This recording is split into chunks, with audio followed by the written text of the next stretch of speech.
Hey folks, how you doing? Today we're going to be talking about the measure of location, and we're specifically going to be addressing the mean, the median, and the mode. So let's go ahead and get started. You're going to need to know this vocabulary. You might want to pause this, but we're going to go through all these terms as we get through the lesson. Here's some of the things you're going to expect to do by the time we get through this chapter. You might want to pause it and just kind of read through them. So what is a statistical average? Well, most of the time when we talk about the average, people think we're talking about the mean, or all the numbers added up divided by the number of numbers. The average is another word for measure of central tendency. When I've got a bunch of data points, the average is some number that I use to kind of sum up the data points. So the average could be mean, it could be median, or it could be mode. Now to find the median, all we've got to do is take the number of items and add 1 to it and divide by 2. So here we've got 9 items. When I add 1 to it, I'm going to get 10. 10 divided by 2 is 5. It's the fifth piece of data. Just so remember, if there's an odd number of items, then one of your pieces of data is going to be the median. However, if there's an even number of pieces of data, the median is going to be between two numbers. In this case, I've gotten rid of one of my numbers, so now it's going to have 8. When I add 1 to it, it's 9. 9 divided by 2 is 4.5. The 4.5 means it's between the fourth and the fifth piece of data. It's the average of those two numbers, in this case, 56.5. You got to be really careful because a lot of times people forget about the fact that if it's an even set of numbers, that it's going to be the average of two numbers. So the median usually provides a good representative value for data points. What's nice about the median is it's not affected by extreme values. So especially a situation where you've got extreme values in your data, maybe the median is the way to go. So if I'm looking at a stem and leaf diagram, then I want to find the median. So the first thing is to figure out how many pieces of data there are. There are going to be 20, and then if I add 1 to that, I'm going to get 21, and so that means the median's going to be between the 10th and the 11th values, and so then I go through and count them out, find out where they are. In this case, it's going to be the average of 168 and 168, or 168. If you have a frequency table and you want to find the median, keep in mind you're looking at all the data points. Just like we were when we were looking at the stem and leaf diagram, we're looking at all the data points. They're just written in a different way. I'm going to be able to find the exact median. Again, I start off the same way. I want to find out the number of pieces of data. In this case, it's 204. So I'm going to add up those and add 1. And then what I'm going to do is divide by 2. It's kind of helpful if you've figured out the cumulative frequency, because what I need is 102.5 piece of data. Well, by doing this, clearly it's not going to be 0 because there's 36 pieces of data. The 102nd piece of data is going to be the 1. So the median in this case is going to be 1. If you're given data like this, where it's written in a grouped form, then what we've got to do is first take a look to see if there are gaps. You'll notice how it goes from 44 to 45. 54 to 55. When we have group data, we're only going to be able to estimate the median. So what we're going to do is we're going to make a cumulative frequency graph, and we're going to use it to estimate the median. Now I got to tell you, this is not my favorite way to find the median if I've got data like this, but it's going to be possible that on a test, you could be asked specifically to draw a cumulative frequency graph and then to use it to find the median. So it's not super accurate, and you've got to make sure that you draw a really good cumulative frequency graph. You're going to see why in a second. So anyway, to find a cumulative frequency graph or the table, I take these numbers here, and what I'm going to do is I've got to get the cumulative frequencies. I go ahead and do that for each row, and now I have the class widths. So now what I can do is I can put the points that I'm going to use for my cumulative frequency graph. Keep in mind what's going to happen is that I'm going to pick my lowest boundary, and my first point is going to be that, 0. My next point is going to be this, and then whatever the cumulative frequency is. My next point is going to be this, and then the cumulative frequency. When you're making a cumulative frequency graph, all you're doing is making points. And the first one is going to be the lower boundary, and then the rest of them are going to be the upper boundary for each class. And then, of course, the cumulative frequency. And see there, now we've got our points. And so now all we've got to do is we've just got to plot them. And we're going to get a graph that looks something like this. So this is how we're going to find the median given a cumulative frequency graph. Keep in mind, we're estimating, so we're not worried necessarily about the fact there's how many pieces of data there are and adding 1 to it. We do need to know how many pieces of data there are, and what we're going to do is we're just going to divide that by 2. So in this case, we've got 95 pieces of data, and that gives me, divided by 2, that's going to give me 47.5. Now what I'm going to do then is I'm going to draw a horizontal line at 47.5 at the cumulative frequency, and then I'm going to go vertically down, and that's going to tell me my median. So this is approximately the median. It's where approximately half of it's above it and approximately half of it's below it. So a more accurate way of finding the median when you're given grouped data and a frequency table is to set up some proportions. So let's take a look. What we're going to do is we're going to determine what class the median is in. In this case, we know that there's 95 pieces of data. When I multiply that by 0.5, I know that my median is going to be the 47.5 piece of data, and it's going to be, so here I've got 44, right? That's a cumulative. I've got cumulative numbers over here. And so that means that it's going to be 3.5 into this group right here. Now, what I'm going to do is I'm going to compare that to how far it goes in the class. My median is going to be somewhere in here. Now, if I was just completely guessing, I want you to notice 3.5, and there's 29 in this frequency.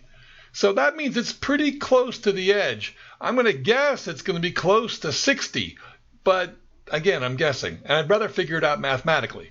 So this is how it's going to work. I figure out what class it's going to be in, and then I figure out how much further it had to go. I was supposed to go 47.5. Here I've used up 44. So that means that there's 3.5 left over. So now that's going to be the number into the frequency.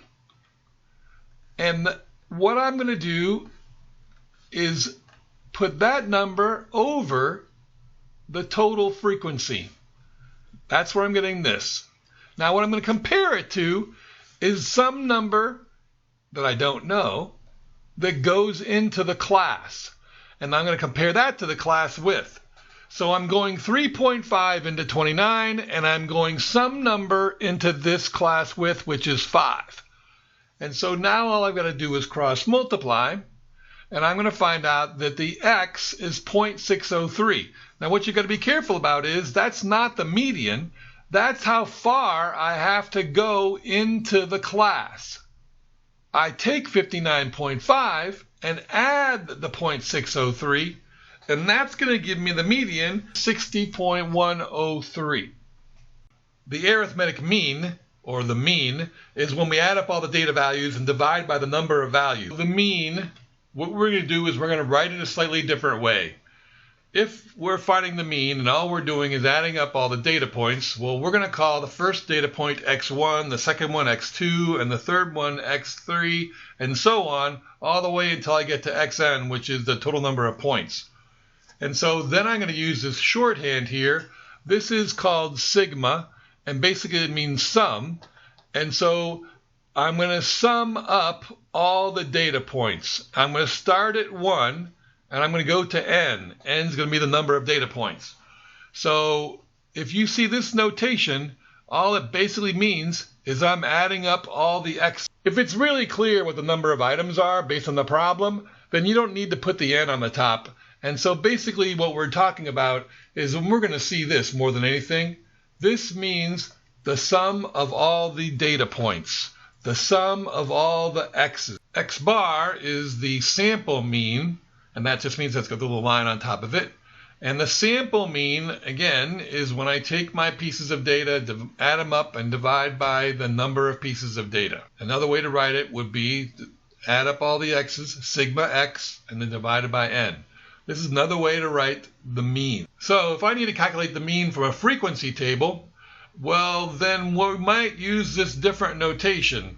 So for example, we got Alex, he's a member of a bird watching group, and the group is concerned about the effect of pollution and climate change on their birds. So one spring, Alex surveys some nests of a type of owl. Healthy owls usually lay up to 6 eggs. Alex collects data from 50 nests. His data is shown in the following frequency table. The number of eggs. Well, if he walked into a nest and he found 1 egg, well, that happened 4 times. If he walked up and he looked at a nest and there was 2 eggs, that happened 12 times. If he walked up and looked at a nest and there was 3 eggs, that happened 9 times. So keep in mind, if I was talking about data points, this could be 1, 1, 1, 1, and 2, 2, 2, 2, 2, 2, 2, 2, 2, which we're going to write it like this because it's a lot easier. But keep in mind, we're looking at the actual data. All I got to do now is figure out the mean. If I add up all the frequencies, well, that's going to give me the total number of pieces of data. So now all I got to do is multiply each frequency times its data, which it kind of makes sense if you think about it. How many times did they find 1 egg? 4 times. How many times did they find 12 eggs? 2 times. So it's the same thing as adding these up. I could add up 4 once, or I could add up 12 twice, and that's going to be the same thing as 24. So anyway, when I've written this, I'm going to multiply these together, and then I'm going to add those up, as I've got the sum of all my x's times their frequency. In order to find the mean, all I got to do is divide them. The sum of all the x's times their frequency divided by the sum of the frequencies is going to give me the mean. At the end of the day, all we're really doing is taking all the data values, adding them up, and dividing by the number of data value. I got 162 divided by 50, or 3.24. So when we've got grouped data, what we're going to do is pretty much the same thing when we need to find the mean. Now again, when we've got group data, you've got to be very aware of whether or not there are gaps between your classes, because if there are, then you really need to rewrite your class widths, or at least make a mental note that it's a half on each side if we just added if the gaps are 1, and most of the time that's what it's going to be. And so now all we've got to do is we need a number. If you remember what we did a minute ago, is we took the number and we multiplied it times the frequency. Well, in this case, what we're going to use is the mid-class value, and the way we find the mid-class value is finding the average of these two numbers. So 44 and 40 is going to be, the average of those is going to be 42.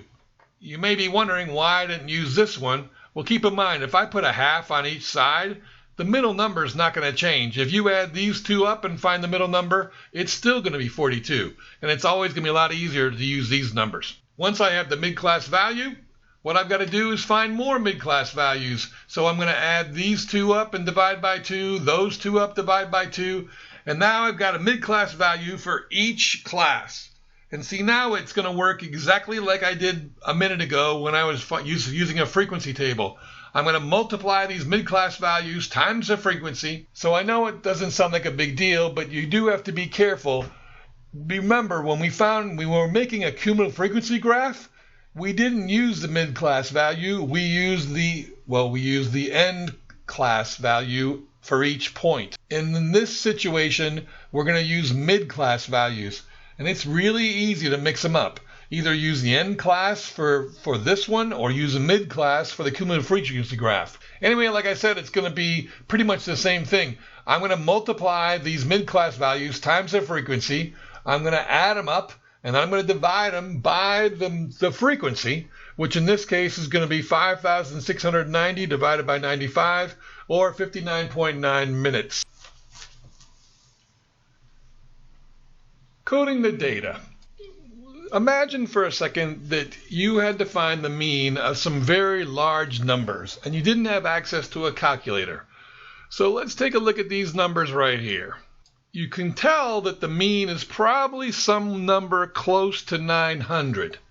So maybe one thing that you could do would be to take 900 away from each one of those numbers. If you did, you would get much smaller numbers, and then you'd only still have to divide it by 5. Now, clearly, it's going to be much smaller than the actual average. When I take the average of those numbers, I get 902.4. When I take the average of the numbers minus 900, then I get 2.4. But what happens is that once I've got my 2.4, if I add back the 900, it's going to equal the other average. And if you think about it, it really does make sense. If I'm taking the average of 5 numbers and I take away the same number from every one of the numbers, well, then the average is going to drop by that amount. In this case, the average dropped from 902.4 to 2.4 because every number in my data set went down by 900. Okay, so let's talk about this using this other notation. You see where it says sigma x, all right? That means the sum of all the x's divided by n. That's going to be the mean, and that's what we're doing over here. We're adding up all the x's and dividing by the number of x's, and that gives us this average here of 902.4. Now, what does this mean? This means take the sum of all the x's. This means take the sum of all the x's after I've subtracted 900 from each x. So if I told you that the sum of all the x's minus 900 was 12, then what I'm telling you is that if I would have taken my numbers and subtracted 900 from each one of them and then added them up, I would get the number 12, which is what we did. If I want to find the coded mean, this is the coded data. This is when I've taken 900 away from all of them, and I divide by n, that gives me the coded mean. So they told me the sum of all the x's minus 900 was 12. 12 divided by 5, which is the number of pieces of data, is 2.4. That's the coded mean. Now, if I want the actual mean, then what I have to do is add back the 900. So once again, if I've got a coded mean and I add back whatever I took away, it's going to give me the original or the actual mean. So let's take a look at this example right here. They're telling me that I've got a data set of 10 points, and they're telling me that the sum of all the x's minus 9 is equal to 7. Now that means that I don't know what those data points are, but I do know that each one of them has 9 subtracted from them, and then when I add those numbers up, I get 7. So now let's take a look at this. We know that n is equal to 10, and we know that the sum of the data points after we've taken 9 away is going to be 7. So now what they want to know is the actual mean, not the coded mean.